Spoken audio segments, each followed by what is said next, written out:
No lobster bisque. Celeste's voice, calm, almost a purr, hid the viper coiling in her gut. The flight attendant's smile didn't reach her eyes. A mistake, please? In this seat?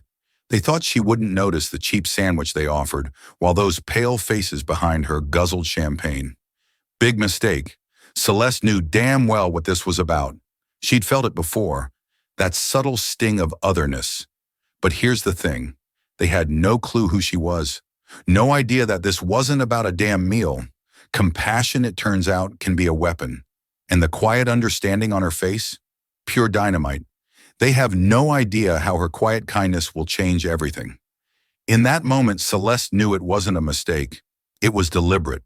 The cold tone, the indifferent shrug, the way they handed her a cold sandwich and a glass of water, while other passengers around her dined on caviar and vintage champagne. None of it was by chance. She wasn't just another customer. She wasn't just another name on the flight list. She was the only black woman in the cabin, and she could feel it. This wasn't about the food anymore.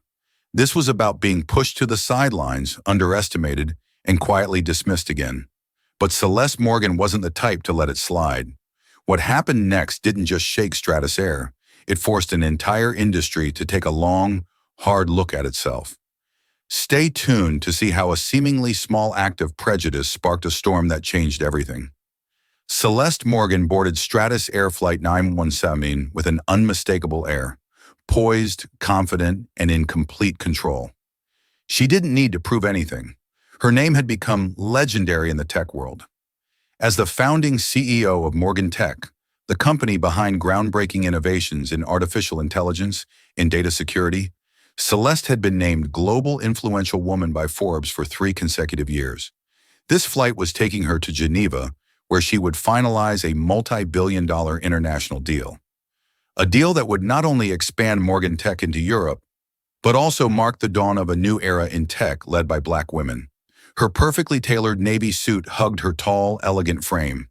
Her shiny black leather shoes reflected the luxurious lights from the first-class lounge, and her curly hair was neatly styled in a bun at the back of her neck. Celeste appeared as a symphony of power and grace. No one could ignore her presence, not even those who were born into the privilege of first class. As she gently placed her Hermes handbag in the overhead compartment, a flight attendant approached and nodded politely, but his eyes only brushed over her as if by reflex, then immediately shifted toward a white male passenger who had just appeared behind her. Celeste smiled, saying nothing. She had long grown accustomed to the invisibility the world often reserved for people like her, and she knew those moments were always just the beginning of change. Seat 1A, the first position, the best view, and the spot that would set the stage for everything to come. Seat 1A enveloped Celeste in the quiet luxury of first class, where every stitch on the leather seat, every sparkling drop of champagne in a crystal glass, was designed to cater to those accustomed to sitting at the top of the world. But for Celeste, the summit of the world wasn't a place given to her. It was one she had to fight for, each rung, each breath to climb. As with every flight before this one, with Stratasair, she had pre-ordered the lobster bisque to start, followed by a perfectly cooked prime steak paired with a special vintage Chateau Margaux red wine. Not because she sought to flaunt it, but because that meal had long been her way of affirming her place here. A black woman among a class usually dominated by white suits, condescending gazes, and symbolic handshakes. Celeste opened her tablet, her fingers gliding over the touchscreen. On it was the merger contract between Morgan Tech and a Swiss data security conglomerate. This deal wasn't just about market expansion. It was a strategic play in the global competition she had been plotting for over 2 years. She didn't need to look at the menu. Everything had been arranged in advance. And for a VIP like her, that was always guaranteed. Footsteps echoed softly behind her, measured, sharp. A female voice rang out, gentle enough to send a shiver down her spine. "Good afternoon, ma'am. I'm Becky, and I'll be serving you during this flight." Celeste looked up, meeting the hard, pale face of the attendant. Becky Whitmore, blonde hair neatly tied at the nape, a smile proper but insincere, and eyes that didn't bother to mask the cold judgment scanning her from head to toe, right down to the thin gold ring on Celeste's left hand. I believe you received my reservation from last week, Celeste said softly, but firmly enough to make anyone underestimating her hesitate. Becky blinked, then gave a slight chuckle, tilting her head as if acknowledging her. Yes, of course, we'll serve you as soon as the plane is stable. She turned away, but not before leaving behind a barely perceptible sneer. Celeste furrowed her brow. There was something in Becky's voice and footsteps that felt familiar. Not because she knew this woman, but because she had encountered too many like her. The ones who were overly polite, yet always believed power came in only one skin color. Another attendant, a man named Daniel, passed by, bowing his head to greet 3 white passengers behind her, calling them by name. Good afternoon, Mr. Radcliffe, Mr. Malcolm, and Mr. Clayton. It's a pleasure to serve you today. Laughter rose lightly from behind, the clinking of glasses. A deep voice spoke up. Well, having caviar before takeoff like this flight's already promising. Celeste didn't turn her head. She didn't need to. But the chill running down her spine told her something. It had been a long time since she had so clearly seen the invisible line between first class and belonging. She lowered her tablet, her fingers tapping rhythmically on the armrest. Each soft tap was like the beat of an alarm for something soon to happen. And she knew if Becky thought a meal could define who was important, this woman in seat 1A would show her exactly how wrong she was about that. Celeste Morgan gently looked up from her screen as the sound of high heels tapping lightly on the carpeted floor reached her ears. Becky Whitmore, the familiar face, with just enough makeup to appear polished but not enough to conceal her lack of goodwill, stopped beside seat 1A, holding a food tray that wasn't even covered. I'm sorry, ma'am, but we've run out of premium meals. We only have cold chicken sandwiches and water, Becky said, her tone devoid of any regret. Celeste narrowed her eyes and turned fully to face the attendant. I pre-ordered last week. There's an email confirmation, booking reference, and even reminder text from Stratus, she replied calmly, but with authority. Becky shrugged, the small notepad in her hand flapping loosely as if it were unimportant. Maybe the system wasn't updated. It happens all the time. She turned and walked away without a single apology, not even a glance back. In that moment, within the luxurious surroundings of first class, Celeste could no longer hear the murmurs of conversation, nor could she see the soft yellow light reflecting off the wine glasses of the other passengers. Everything faded. There was only a heavy silence and the cold sandwich, which felt like a slap denying her presence. She watched Becky's back as she walked away, the straight posture, the firm steps. That wasn't the demeanor of someone who had made a mistake. It was willful indifference, the calm apathy of someone who believed Celeste wouldn't dare speak up, and worse yet, someone who believed she didn't deserve to be treated the same as the others. Celeste's gaze swept across the cabin.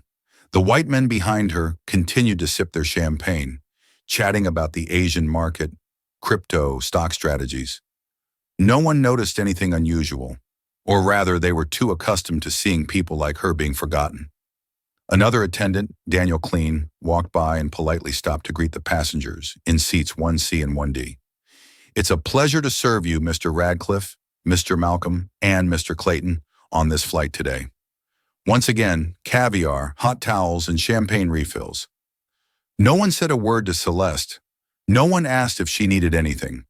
No one seemed to care that she, the only black woman in the cabin, was sitting with a tray of food that felt like economy class. Abandoned in a world where she should have earned her place through intelligence, hard work, and resilience. But Celeste Morgan was not the kind of woman to be pushed aside. She didn't say anything. She didn't get angry. But beneath her calm exterior, a quiet storm had begun to rise. A storm that Becky Whitmore, with all her fake politeness and dismissive glare, had no idea she had just sparked. A storm that would sweep away Stratus's entire service culture. The faded silver tray placed before Celeste was a stark symbol of rejection. The cold chicken sandwich nestled between 2 thin slices of bread, wilted lettuce, a cheap napkin, and a half-filled glass of water. No silver cutlery, no cloth-lined tray, no indication that this was a meal for a first-class passenger. Worse still, it wasn't meant for a female CEO invited to speak at the European Economic Forum. Celeste sat up straight, her hands clasped together on her knees. She didn't touch the tray, not out of pride, but because she needed to fully absorb the insult. She didn't avoid it. She didn't forget it. She needed to remember every detail, every moment, every look from Becky, every chuckle from the rows behind her, and the silence of the bystanders. 6 white men, 6 custom-tailored suits, 6 glasses of champagne raised in unison under the soft light of the cabin. And not one of them, not a single glance was directed at Celeste. No one asked why the only black woman in the cabin was holding a tray of food as if she had stepped into a world not meant for her. But she knew. She recalled the first time she walked into the boardroom of Sterling Capital. It was when she was 33, invited to present the first AI security platform she had developed herself. She arrived early, fully prepared, dressed smartly and confident. But when she entered, a white man in the boardroom didn't look her in the eye. Instead, he spoke to the secretary. "Could you bring me a coffee?" Celeste wasn't angry. She simply smiled and replied, "I'll bring it if you agree to let me present the $15 million security plan right afterward." The room fell silent, and from that moment, she was never mistaken for anyone else but herself. But not everyone learns that lesson. Becky Whitmore, an archetype of a generation pampered by social status, who never had to fight for a place, never had to face rejection for something as arbitrary as the color of their skin. She may not shout racist words or use crude language, but the way she shrugged, the way she didn't bother to apologize, the way she walked away without a second glance, this was the language of modern discrimination. Cold, quiet, but cutting through everything. Celeste shifted her gaze from the tray of food and scanned the cabin. Seat 1, C. Radcliffe, CEO of a venture capital firm known for investing in startups founded by Ivy League alumni. He had rejected Morgan Tech early on, citing lack of senior leadership experience. Seat 1, D. Malcolm, a strategic analyst at a large insurance fund who once questioned at a seminar whether black women are capable of handling high-tech industries. Seat 2, A. Clayton, founder of a financial trading platform, once accused of harassing a black female employee, but never officially investigated. All 3 were being served Michelin standard dinners, and she was not. Celeste closed her eyes. Inside her, it wasn't mere anger anymore. It was a deep, lingering fatigue, the feeling of someone who had reached the summit of the mountain, but was still being pulled back by the invisible rope of bias. But today, she wasn't just climbing the mountain. She was going to break it down. No noise, no chaos, but in her own way, decisive, precise, and irreversible. She opened her phone, opened Morgan Tech's internal security management app where real-time data tracking tools were integrated. With just a few taps, she accessed the staff profile identified through the airline's first-class booking system. Name, Rebecca Ann Whitmore. Position, Senior Cabin Crew, Stratus Air. Internal ID ST A9035. Initial data popped up there. She saw a profile with several cracks, 2 passenger complaints about service discrimination, an internal email with the comment, "Focus on serving passengers who give better tips." No direct evidence of racism, but the language implied that she categorized customers. Celeste saved everything. Then she sent an encrypted message to Aaliyah Grant, her executive assistant. "Activate emergency audit protocol, Flight 917, cabin crew ID ST A9035. Send confirmation within 10 minutes.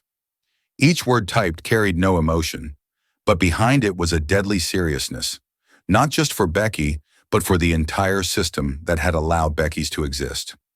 She turned off the screen. Her eyes no longer lingered on the food tray. She looked straight ahead where a small light from the cockpit illuminated a narrow strip signaling a long runway opening up ahead. This was no longer about a meal, not about unprofessional behavior. This was a declaration. Under the dim lighting of first class, Celeste closed her eyes. But her mind did not. It spun like a giant gear just restarted. Each image, each word, each dismissive glance from the past flooding back like a wave. No noise but intense. She saw herself at 26 in her first pitch meeting in Palo Alto.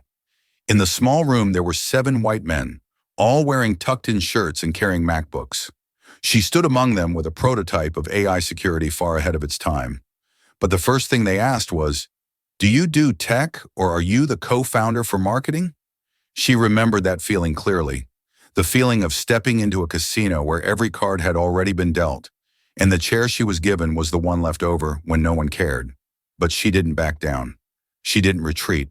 And in the end, her model was the one the Pentagon ordered 3 years later. She saw herself at 34 at a tech conference in London when a journalist asked, "As the first Black woman to make the top 10 CEOs under 40, do you think your success is due to luck or gender equality policies?" Celeste looked him straight in the eye, smiling like a knife drawn from its sheath. "I think success comes when you work 3 times harder than everyone else, are doubted 10 times more, and keep moving forward as if no one can stop you." The lights on the plane gently changed from yellow to a soft blue. The pilot announced they were flying over Canadian airspace, 8 hours from Geneva. A ding rang, signaling that the main meal service had begun. A new attendant, Daniel Klein, began moving between the rows. Celeste opened her eyes, still sitting in place, her gaze fixed out the window. Outside, the endless night stretched on, but inside her, another battle was being prepared. A battle that didn't need gunshots but could shake an entire system. At the heart of that battle was Becky. Becky Whitmore was not a clear villain. No extreme behavior, no openly racist remarks, no blatant insults. But that was the danger. She carried within her a discrimination that had been legitimized into professional demeanor, masked by a fake smile and insincere apologies. And the most telling part, the system had allowed it to continue. It had allowed someone like Becky to rise to senior cabin crew without being stopped, without warning, without oversight, because people like Celeste, too busy surviving, didn't speak up. Celeste knew well, there was a kind of discrimination that never shouts down office hallways. It quietly pushes you off the priority list. It calls you guest, but never by your name like the others. It forgets your pre-ordered meal, but never forgets a white man's meal next to you. And that's why today she wouldn't stay silent. She tapped lightly on her smartwatch. A safety signal was sent to Aaliyah Grant. Status confirmation. Check flight attendant ST A9035 background. Validate behavior per International Airline Services Alliance protocol. 3 minutes later, the screen displayed a message. Full profile accessed. 2 customer complaints within 12 months. 1 internal transfer for unprofessional behavior. No formal disciplinary action taken. Celeste nodded slightly. Once again, the system chose silence. But this time she was going to make the system speak the truth. When Daniel Klein approached the row of seats, she signaled for him to stop with a subtle hand gesture. "I have a question, Mr. Klein," she said, her voice light, but each word like a cold needle piercing through the fine fabric of the airline's reputation. Daniel leaned slightly forward. "Yes, Miss Morgan. I'd like to know, according to Stratus's internal policy, when passengers pre-order premium meals, what criteria are prioritized when there is a shortage of supply?" Daniel hesitated. "Usually it's based on the order time and flight frequency. I'm a Diamond Plus member." "Ordered my meal 7 days ago and received confirmation from the system," she said, her eyes never leaving him. "I understand." Daniel awkwardly looked around, avoiding Celeste's gaze. It could be a system issue or temporary priority from the crew." Celeste said nothing more. She smiled politely, then turned her face away. She had enough. And now in the softly lit first-class cabin, while others thought this was just a regular flight, Celeste Morgan was rewriting history, not with a speech, not with a camera, but with evidence, action, and a resolve that no one could break. Not angry, not questioning, no need for loudness or outrage to assert her presence. Celeste Morgan had long learned that true power didn't lie in volume, but in action. Actions that were timely, precise, and irreversible. She opened her phone, her finger lightly swiping across the touchscreen as if sending a simple message to a friend. But what she typed, short and decisive, was an order that would kick off an internal investigation capable of shaking the entire system.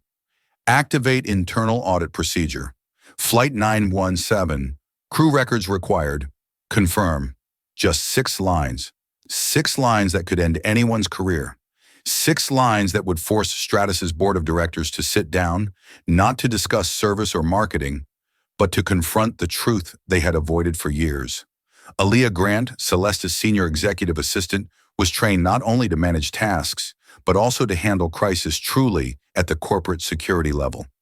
And when she received this message, Aaliyah didn't ask, "What happened?" or "Are you okay?" She responded in the true Morgan Tech style, "Received. Data retrieval in progress." Celeste tucked her phone into her jacket pocket. No words, no expression. Meanwhile, across the ocean, an entire chain of servers had been awakened. Passenger data, service logs, Stratus Air employee records were being accessed, filtered, and verified against the standards of one of the highest level security systems globally. In the first-class cabin, no one knew what was happening. The laughter continued behind her. Radcliffe and Malcolm were debating European digital currency, while Clayton was on his third glass of champagne. Becky Whitmore was still circulating between the rows with her professional fake smile, continuously asking the gentlemen if they needed more hot towels. But she never looked back at Celeste because in her mind, Celeste had already been classified unimportant. Celeste remained still, but her ears caught every detail. She noticed the way Becky smiled brightly when asking Mr. Malcolm, "Would you like to try the company's chocolate mousse?" The way she bent lower than usual when pouring wine for Mr. Radcliffe. The way she gently touched Mr. Clayton's hand when offering a toast. It was all selective, and it all pointed toward a certain type of customer, not her. 12 minutes after the first message, Celeste's watch vibrated lightly. An encrypted message was sent, accompanied by a large PDF file and 2 internal links. She opened the file, her eyes scanning the first line. Flight Attendant Behavior Record, Rebecca Ann Whitmore, IDST 9035.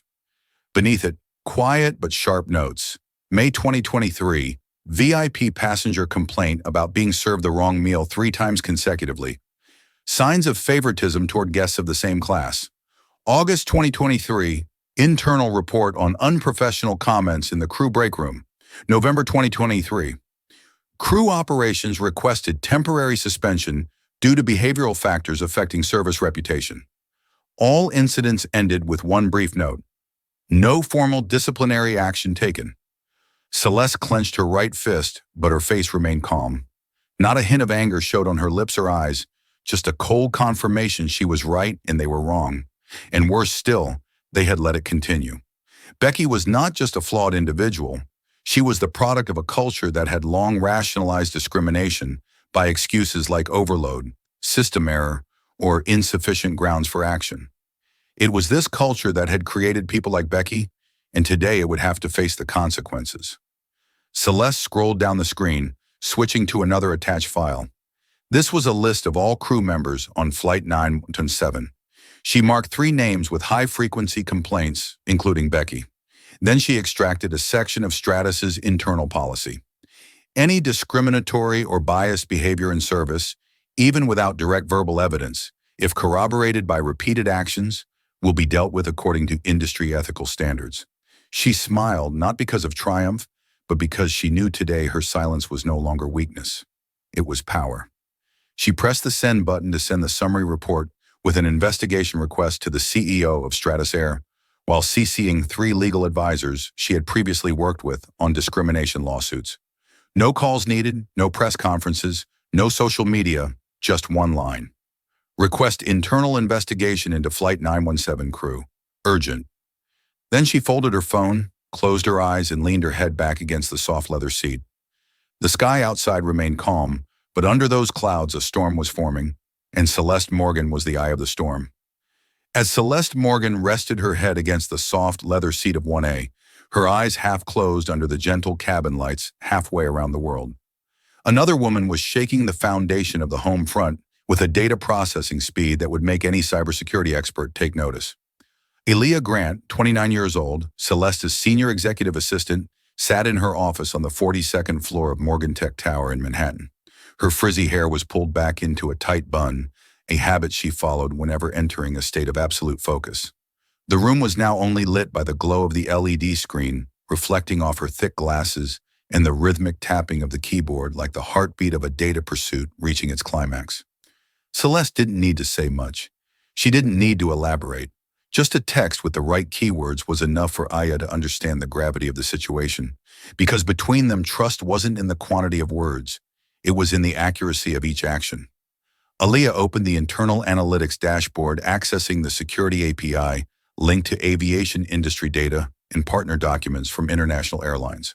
A stream of code appeared, and in less than 90 seconds, the first piece of information surfaced. Rebecca Ann Whitmore, senior cabin crew, Stratus Air ID ST9035. Joined 2018 role confirmed on Flight 917. The data seemed ordinary, but Aaliyah didn't stop there. She opened additional customer feedback files, analyzing the history of complaints from flights involving Becky over the past 3 years. And then the suspicious pieces began to surface. February 2022, a black first-class passenger was denied their pre-ordered wine with no clear reason given. September 2022, 2 Asian passengers reported being served after all other passengers, despite boarding earlier. March 2023, an Indian female entrepreneur was ignored after pressing the call button 3 times on Flight 803.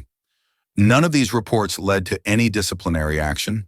The system recorded the familiar excuse: insufficient evidence to process violation. Aaliyah furrowed her brow. She knew too well how these kinds of records were blurred. People like Becky knew how to maneuver around the boundaries of the rules. No shouting, no direct insults. She simply didn't engage with those she didn't deem worthy. And the system had allowed her to exist this way for nearly 6 years. Aaliyah opened the internal cross-referencing tool with Morgan Tech's behavioral recognition system, an exclusive tool developed by herself and Celeste designed to analyze bias patterns from tone, facial expressions, response times, and interaction levels with different customer groups. The results made her smirk, not a smile, but a reflex of professional disdain. Bias Interaction Index, 87.4% repeated bias behavior towards non-white customers. 15 times 36 flights recorded. Warning: high organizational culture risk. Recommend deeper investigation. Aaliyah marked all the data points, created a PDF report with encrypted validation, and linked it to the internal evidence library. She sent the report to the command-level review inbox, the channel reserved for serious cases affecting strategic partners or brand reputation. She attached a note: Systemic Discriminatory Behavior Flight 917 crew, sent per Celeste Morgan's request, activate organizational culture investigation. At the same time, Aaliyah sent copies to 3 senior executives at Stratus Air, including CEO Charles Edmonds, a former ally of Morgan Tech in technology collaborations. She knew Edmonds wouldn't ignore anything from Celeste, not only because of respect, but because he understood. When Celeste Morgan decided to take action, it wasn't for retaliation. It was because the system needed to change. Less than 5 minutes later, Aaliyah's screen lit up with a confirmation notification. Investigation order has been issued. HR and legal team will be at the destination to conduct immediate evaluation. Thank you for bringing this to light. Aaliyah exhaled, pushing her chair back and resting her hands behind her head. She didn't feel relief. She knew this was just the beginning. Throughout her career by Celeste's side, she had seen her CEO defeat giant banks, ruthless investment firms, and slippery politicians. But she had never seen Celeste send an audit now signal without a very justifiable reason. The clock struck 2:00 a.m. in New York. On board Flight 917 in Seat 1A, Celeste was still awake, but Becky Whitmore was still smiling in Seat 2C, unaware that from this moment on, everything around her was beginning to collapse. Celeste nodded slightly, her gaze as cold as steel, but her voice remained the calm tone of a leader who was all too familiar with confronting decaying systems. There was no need to make a scene in midair. She knew everything necessary had already been sent. Now every word she spoke was just to reaffirm there was no escape for the other side. She pressed the call button. A soft ting rang out, so quiet that no one noticed, but enough for a middle-aged attendant with a lean frame and neatly combed salt and pepper hair to approach. Daniel Clean, according to the name tag on his chest, his steps hesitated slightly as he neared Seat 1A. His eyes briefly wary, as if his instincts had warned him that this woman was unlike the usual passengers. "I'd like to ask again about the pre-ordered meal," Celeste said, her voice low and steady, but carrying the pressure of someone who wouldn't accept an easy answer. Daniel stood straight, his hand lightly resting on the serving tray. "Yes, ma'am." Celeste cut him off, not raising her voice, but it was sharp like a slice. I heard Miss Whitmore talk about prioritizing passengers. What did she mean by that? Daniel was speechless. His eyes scanned around as though searching for an escape from what seemed like an innocuous question, but he understood. This wasn't a question about the meal. This was a language trap, a statement that would be remembered and could potentially be used before an investigative panel. I think that was a communication misunderstanding, he stammered. We don't have a policy of discrimination. We just take into account some factors like order timing and food availability. Celeste tilted her head, her eyes as sharp as a razor. I'm a Diamond Plus member. Ordered my meal 7 days ago with email confirmation and a booking reference. In this cabin, I'm the only one not served a premium meal, yet Ms. Whitmore talks about prioritizing guests. If it's not discrimination, then what is it? Daniel went silent. A bead of sweat formed on his temple, even though the cabin was cool. He wasn't foolish enough to outright deny it, but he wasn't brave enough to face it head-on. Celeste smiled, an apple-slicing grin, sharp and deliberate. No need to answer. I understand now. He lowered his head slightly and turned to walk away, his steps quicker than usual, like a fox escaping the spotlight of an interrogation. But he didn't know. Celeste didn't need his answer to use as evidence. She already had everything she needed. She opened her smartwatch again, glancing over the update from Aaliyah. Investigation order approved by Stratus CEO. HR and legal team will be at Geneva upon landing. Command code Redline 917. Redline 917, an internal code for incidents that could harm brand reputation at the strategic level. By protocol, this meant the entire crew would be monitored as soon as they left the cabin. All cabin recordings for the flight would be stored and reviewed. An emergency meeting would be held immediately upon landing with HR, legal, and regional managers. Individuals involved would be temporarily suspended from service within 24 hours. And Celeste knew after she hit send on the first report, everything was set in motion like a domino chain that no one could stop. In the back cabin, Becky was still chatting with Mr. Radcliffe. Each step she took between the rows was an unconscious act of providing more evidence for customer discrimination. She didn't know that her behavior, interactions, and even tone of voice were being recorded by the AI system from the cabin cameras, which Morgan Tech had temporary access to from its partner to protect the interests of VIP passengers. Celeste exhaled lightly but not softly. This was why she hadn't confronted Becky when she was humiliated. She didn't need a confrontation. She needed the collapse. On her tablet, she opened her own profile in the Stratus Air Partner system. Everything checked out. Diamond Plus member for 10 consecutive years. Average of 12 first-class flights per year. One of 50 VIP customers invited to provide the service feedback last year. She marked everything. A complete, logical, airtight set. No emotions, no gaps. Celeste wasn't acting out of personal pride. She knew if she didn't respond, Becky would continue to exist. And people like her, Black women, founders, entrepreneurs, would always be the ones who are forgotten. She couldn't allow that to happen again. Not when she was sitting in seat 1A, a seat she had earned through youth, through years of rejection, being sidelined, and finally winning it back with her talent and unwavering resolve. The plane gently shook as the pilot announced they were preparing to descend. Becky passed by again. Her eyes slid over Celeste, still indifferent. Still the way she looked through others without stopping. Still the silent contempt that Celeste had become all too familiar with throughout her career. But this time that silence would be forced to speak. As the plane touched down, the screeching sound of the tires against the runway resonated through the cabin like a silent signal. Everything from this moment on would be different. Celeste Morgan opened her eyes as she felt the plane descending, her head tilting slightly as if measuring the movement of the air. But in reality, she was listening. Listening for the small sounds that only those who had survived billion-dollar negotiations could discern. The squeal of the wheels, the soft sigh of relief from the passengers, the hurried footsteps of the crew. She didn't rush to unbuckle her seatbelt. Her smartwatch had vibrated twice in less than a minute, notifying her that every link in the chain was ready. Aaliyah had completed sending the full behavioral analysis report, including cabin video footage showing Becky's selective favoritism, the service time discrepancies between passengers, and images from passengers who had secretly recorded Becky refusing Celeste's meal order. The final message had been sent no more than 3 minutes before the plane touched down. It contained just one line: transfer file to Service Ethics Board, execute at urgent level. Code Geneva 1A. When the plane taxied down the runway and came to a stop, Celeste gently unbuckled her seatbelt. No rush, no expression. She stood up, adjusted the hem of her blazer, and placed her leather bag neatly over her left shoulder. She stepped into the aisle, her steps firm but unhurried.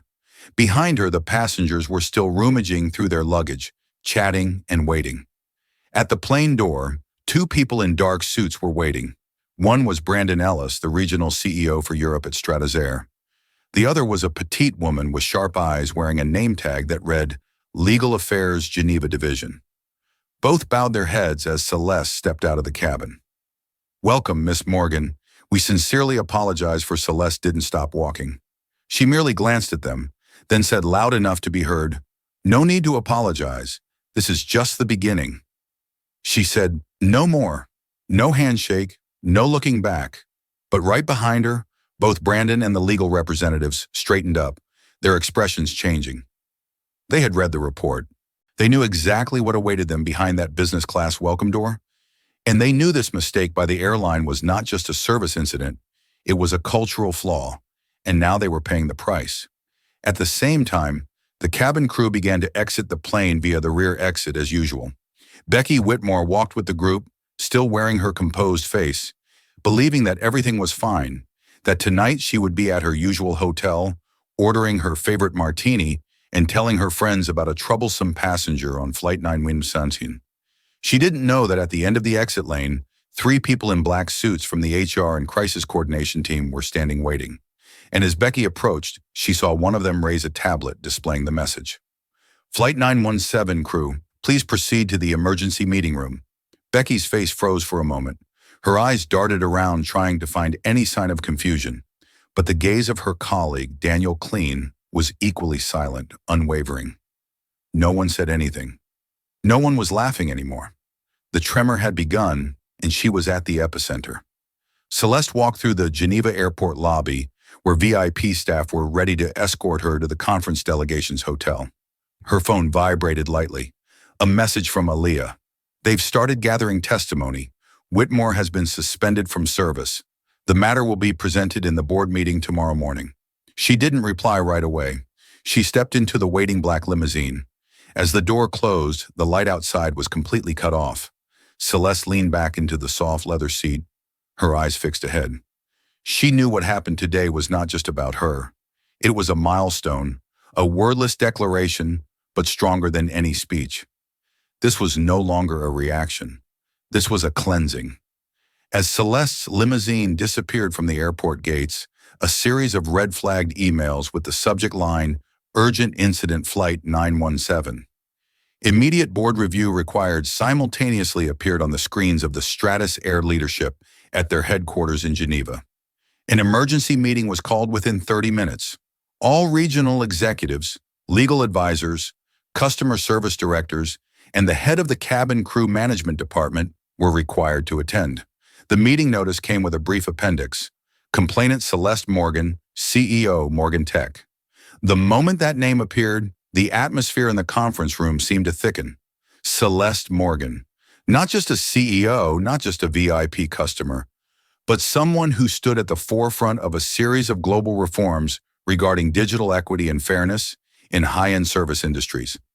A woman once listed by Time as one of the people changing corporate culture in the 21st century, and now she was at the center of an incident that Stratus's system had allowed to occur right in seat 1A. Charles Edmonds, the current CEO of Stratus, known for his reformist thinking and commitment to transparency, sat quietly at the head of the table. In front of him was a thick printout of 23 pages. Behavioral Discrimination Report on Flight 917. Emergency Situation under the Global Service Ethics Code. All eyes turned to the screen as Aaliyah Grant, invited by Morgan Tech, joined the meeting through a secure system from New York. "I won't be long," Aaliyah began, her eyes locked directly on the camera, her voice sharp but not angry. "We're not looking for an apology. Morgan Tech doesn't need empty promises. We need action. We need confirmation that your system does not tolerate subtle discriminatory behavior. No excuses, no avoidance. She paused, scanning the expressions of several people in the room. Then she projected a video clip from the passenger cabin camera. Becky Whitmore holding a tray, responding to Celeste with a tone that lacked any respect. Maybe it didn't go into the system. Happens all the time. Next came a table comparing service times between first-class passengers. White passengers. Average response time, 42 seconds. Celeste Morgan, 6 minutes 11 seconds. Meal rejected without reason. A seasoned service advisor furrowed his brow and turned to Edmonds. We can't cover this up. We won't, Edmonds replied firmly. Not because he was pressured by Celeste's name, but because he realized this was no longer a personal issue. The service system that Stratus had once prided itself on, service for the elite, was now exposed in an entirely different light, a service structure where elite was defined not by achievements, but by race, gender, and outdated societal norms. And the woman sitting in seat 1A was the one who had drawn the line on that mistake. As Aaliyah ended her call, Edmund stood up, tapping his hand on the table once. From this moment forward, all members of the Flight 917 crew are suspended. An investigation will be extended to all flights involving flight attendant Rebecca Whitmore in the past 24 months. He paused, looking at each person. We will issue a public apology to Miss Morgan. And not just that, we will invite her to join as a cultural advisor for the entire crew training system at Stratus. A regional director raised an eyebrow. You plan to have her rewrite our policies? Edmonds nodded without hesitation. Not let we need her to rewrite them. An unprecedented decision. But at this moment, no one was thinking about old policies because everyone knew if they didn't act, the Stratus brand would be forever linked to this scandal as a stain on their high-end silk. In Geneva, Celeste sat in her hotel room overlooking Lake Lima. On the table in front of her was a steaming cup of herbal tea, and an email had just been opened. We sincerely apologize for what occurred. A comprehensive investigation has been initiated. We would be honored to invite you to join our Cultural Reform Advisory Team. This is not only an honor, but a responsibility we believe only you can undertake. Charles Edmonds, CEO, Stratus Air. Celeste didn't smile. She lightly tapped her fingers on the table. 3 sharp taps, her eyes fixed on the lake. Quietly enough to understand that the earthquake she started from a cold sandwich tray had now caused an entire industry to take a hard look at itself. The cabin crew of Flight 917 stepped off the plane with their usual demeanor, relaxed, relieved after a long journey. Becky Whitmore led the group as usual, her high heels tapping lightly against the terminal floor, her blonde hair still neatly tied up, and a smile on her face that looked more like a mask worn too long to distinguish the real from the fake. For Becky, the flight had been nothing special, a minor issue with a difficult passenger, just like the dozens of times before. In her mind, Celeste Morgan was simply an overly sensitive businesswoman who overreacted because she didn't get her seafood soup or steak. Making a fuss over a sandwich tray. What a drag, Becky thought to herself. But as they passed through the door leading to the crew exit, no one in the group was smiling anymore. It wasn't a red carpet waiting for them. It was a line of people standing in wait. 3 men in black suits from the Internal Security Department, 2 senior HR personnel in Stratus Air uniforms, but with red name tags signifying they were from the Emergency Internal Investigation Team. A lawyer holding an iPad with the company logo and a thick confidential file stamped with confidential ethics review.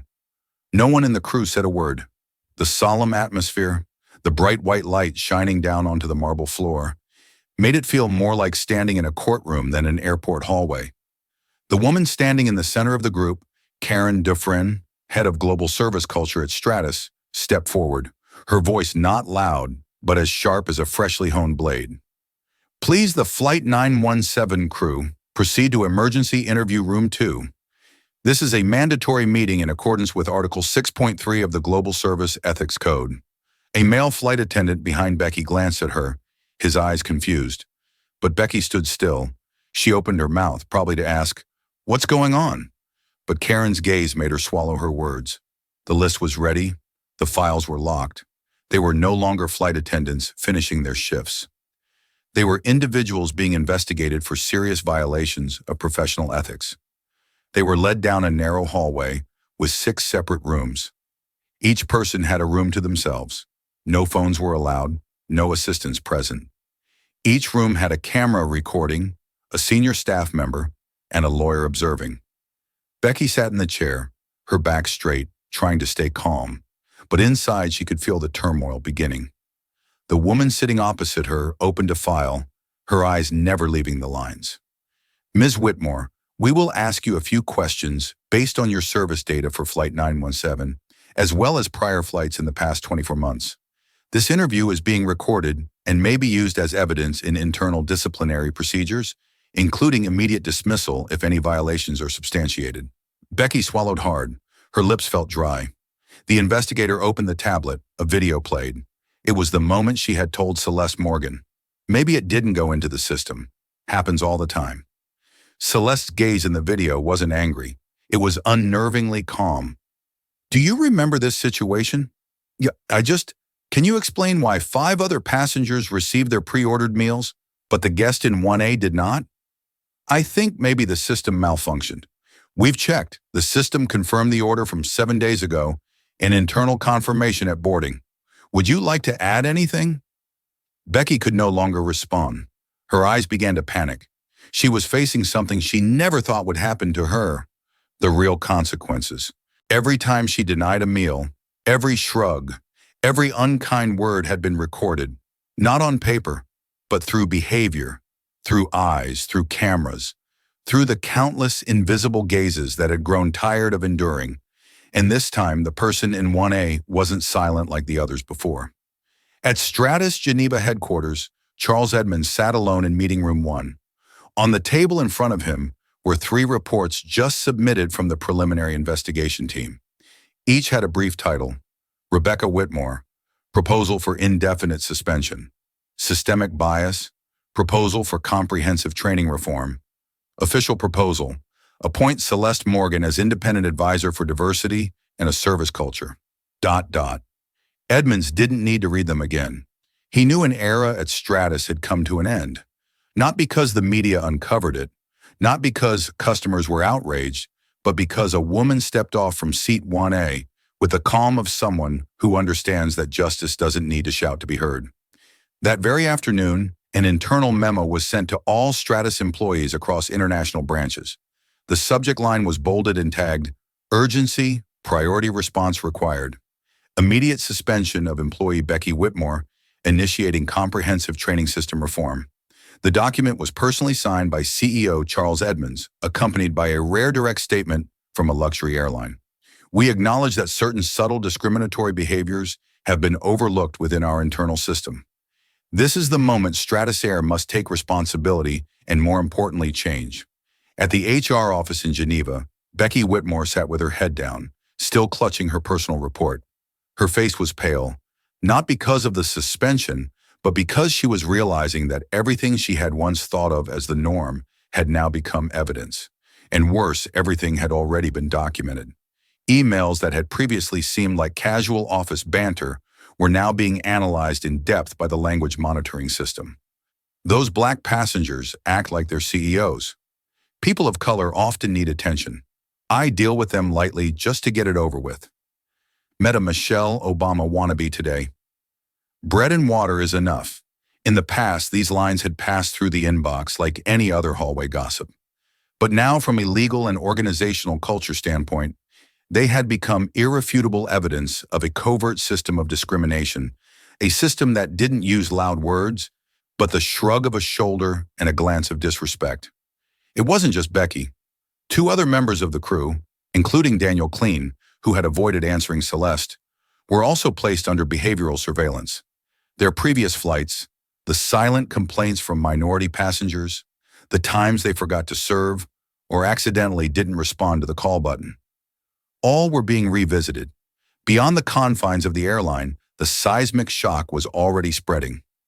Less than 24 hours after the incident, major news outlets began reporting. The New York Times, "Black CEO discriminated against on plane. Power is no longer silent." The Guardian, "One denied meal, and the entire luxury service system is exposed." Forbes, Celeste Morgan, from victim to leading the global service culture reform. In a 3-page feature on the Washington Post's social equality section, the video clip of Celeste speaking just one line in the cabin was shared millions of times. I understand now. It wasn't an accusation. It wasn't a retaliatory blow. It was a statement that she had seen it all, and she wouldn't let it happen again. Shortly after, a social media campaign called Nationalgermer's Seat 1A began to spread. Thousands of people shared their stories. Times they had been pushed aside, ignored, treated as invisible because of their skin color, gender, or background.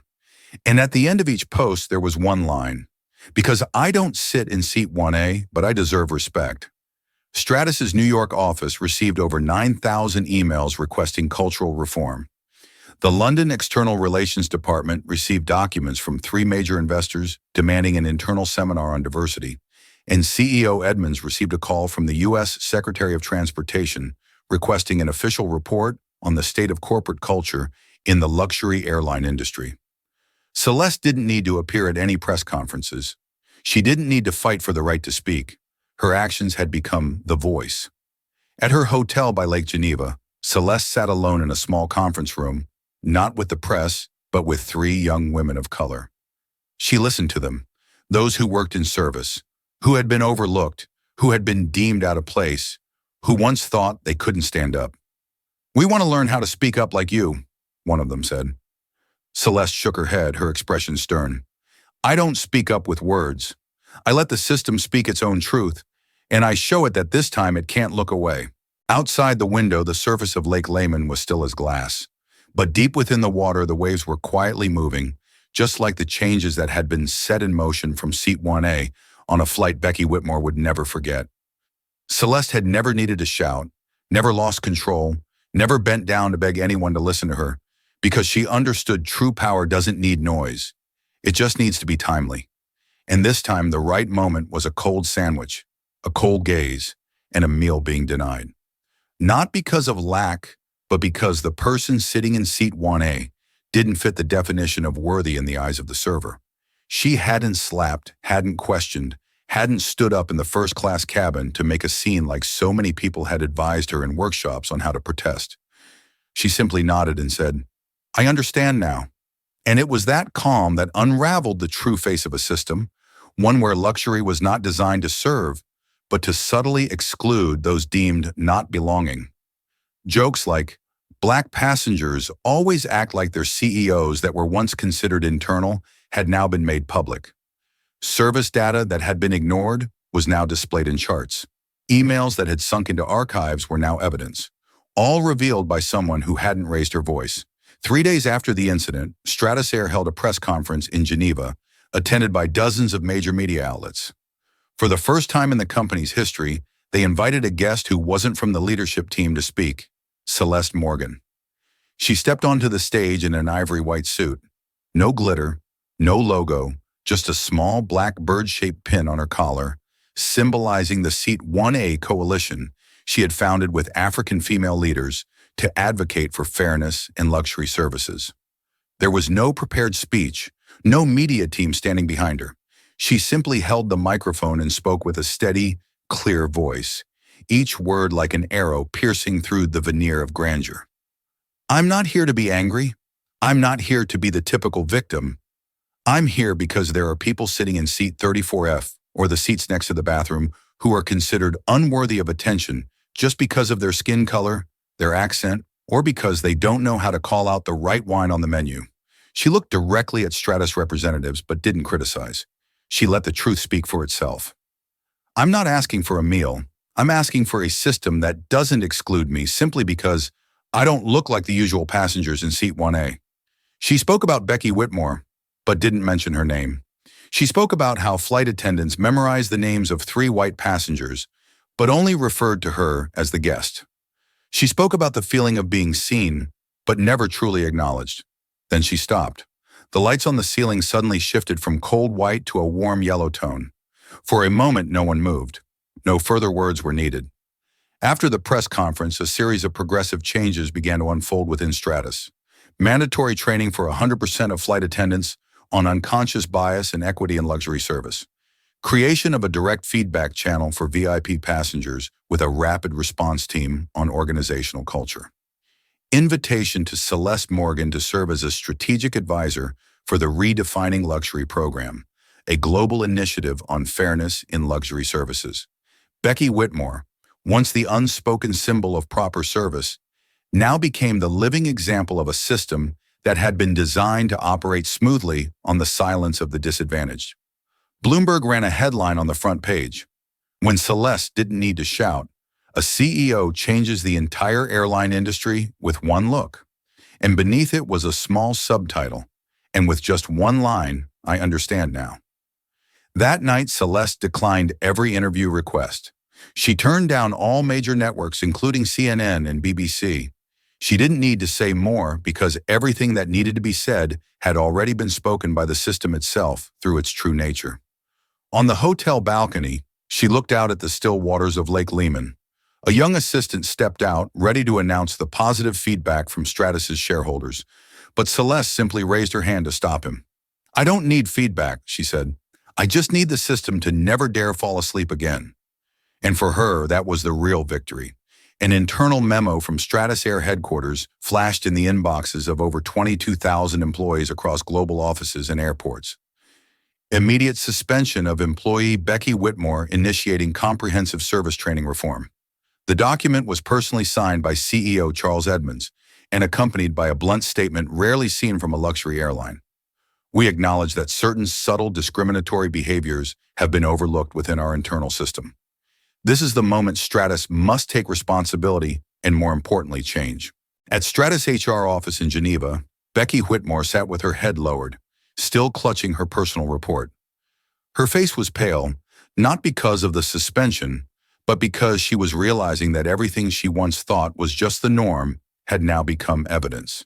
And worse, everything had already been documented. Emails that had once seemed like casual office banter were now being analyzed meticulously by the language monitoring system. Black passengers act like their CEOs. People of color often need attention. I handle them lightly just to get it over with. Met a Michelle Obama wannabe today. Bread and water's enough. Previously, these lines had passed through the inbox like any other hallway gossip. But now, from a legal and organizational culture perspective, they had become irrefutable evidence of covert discrimination. A system where discrimination wasn't yelled out, but done with a shrug and a lack of respect. It wasn't just Becky. Two other members of the crew, including Daniel Clean, who had avoided answering Celeste, were also placed under behavioral surveillance. Their previous flights, the quiet complaints from minority passengers, the times they forgot to serve or accidentally didn't respond to call buttons, all were being revisited. Beyond the airline's internal walls, the seismic shock had already reached further. Less than 24 hours after the incident, major news outlets began covering the story. The New York Times, Black CEO discriminated against on plane. Power is no longer silent. The Guardian, one denied meal and the entire luxury service system exposed. Forbes, Celeste Morgan, from victim to leading the global service culture reform. In a 3-page feature on Washington Post's social equality section, the video of Celeste speaking just one line in the cabin was shared millions of times. I understand now. It wasn't an accusation. It wasn't a retaliatory strike. It was a statement that she had seen it all and she wouldn't let it happen again. Soon after, a social media campaign called Next Year Seat 1A began to spread. Thousands of people shared their stories. Times they had been sidelined, ignored, treated as invisible because of their skin color, gender, or background. And at the end of each post, there was one line: "Because I don't sit in seat 1A, but I deserve respect." Stratus's New York office received over 9,000 emails requesting cultural reform. The External Relations Department in London received documents from 3 major investors demanding an internal seminar on diversity. And CEO Edmonds received a call from the U.S. Secretary of Transportation requesting an official report on the state of corporate culture in the luxury airline industry. Celeste didn't need to appear at any press conferences. She didn't need to fight for the right to speak. Her actions had become the voice. At her hotel by Lake Geneva, Celeste sat alone in a small conference room, not with the media, but with 3 young women of color. She listened to them, those who worked in service, who had been overlooked, who had been deemed out of place, who once thought they couldn't stand up.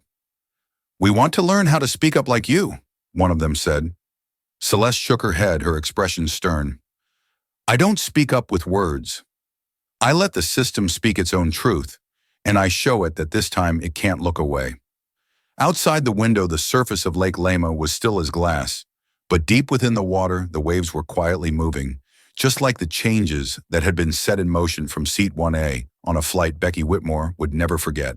When Stratus Air officially announced the Reform First Class Culture program, comprehensive mandatory reform of the first-class service culture, with no exceptions. Celeste Morgan had left Geneva 3 days earlier, returning to the U.S. in silence. No press conference, no closing speech, no round of accolades. She didn't need any of that. She had never needed the spotlight to prove her presence. What she left behind wasn't on the front page of newspapers or compliments from fellow CEOs. She left behind a new standard. True power doesn't need to raise its voice. It just needs the right action at the right time. A seemingly small action, pressing the call button, asking about the denied meal, sending a message to her assistant, had forced an entire system to bow its head and correct itself. The behavior that others would call sensitive or overreacting was actually the beginning of a silent revolution in the luxury service industry. And from that day on, when a black passenger, whether a business person, artist, activist, or a single mother flying first class for the first time, boards a plane, they would no longer be seen as a stranger in a world designed not for them, because no one would know who was sitting in Seat 1A. It could be a CEO, an investor, a global tech platform founder, or perhaps simply someone with enough strength not to bow down to discrimination, even when it's hidden beneath a pristine white towel and a standard service smile. At the Morgan Tech office on a weekend afternoon, Celeste sat handwriting a letter, something rare in the age of digital communication. She used blue ink, crisp white paper, and handwriting as neat as the strategic thinking that made her famous. The letter wasn't addressed to Stratus's CEO. It wasn't for the board of directors, not for the media. It was for a 16-year-old girl in Florida who had written to her after reading the Forbes article saying she had been told by her career counselor, "Someone like you should probably stick to the service industry. High tech is beyond you." In the letter, Celeste wrote, "People will think you don't deserve positions they've never seen someone like you in. Don't be angry about that. Just remember, you don't need to make a scene to prove yourself. You just need to show up at the right time and never walk away." And at the end, she wrote the last line. "P.S. Don't forget you have the right to sit in Seat 1A. If they say no, ask them who this system is designed for." Months later, at an international conference on fairness in service industries, a video clip was shown as an introduction. The image of Celeste sitting in first class in front of a cold sandwich tray. No dialogue, just soft background music. The clip was recreated from the passenger camera's perspective, the very clip that had been shared more than 20 million times with the hashtag #Seat1A. Everyone in the room, from hotel chain managers to airline executives, sat in silence. And they understood the issue was never about the food. It was about the service attitude built on prejudice. It was the absence of resistance in the past. And it was the timely presence of a woman they had once overlooked. Celeste boarded the plane for a new business trip that fall, this time from Atlanta to Cape Town as an honored speaker at the Global Leadership Forum. She didn't request any special privileges, didn't mention her name to the ground staff. But when she entered first class, she noticed something she had never seen before. A small nameplate placed in front of Seat 1A with the simple inscription, "Reserved Seat of Change," and at the bottom, 3 words, "We remember you." Celeste smiled lightly, no words needed. She sat down, fastened her seatbelt. The plane began to taxi. The sky was still blue, but now it was wider because there was room for those who were once seen as not belonging. A denied meal, a cold gaze, an action that seemed small had uncovered an entire system of discrimination hidden behind the polished veneer of luxury. Celeste Morgan didn't shout, didn't demand, didn't seek revenge. She simply and quietly made an empire reflect on itself, and from that moment change forever. Her story is a reminder. We don't need to shout to be heard, just the right action at the right time. So what about you? Have you ever been overlooked in a space where you rightfully deserve respect? Will you choose silence or speak up? Share your thoughts in the comments below. We'd love to hear your story. If this story made you reflect, hit like, share to spread the message, and don't forget to subscribe to the channel to catch the next inspiring journeys. Because sometimes all it takes to change an entire system is someone sitting in the right seat.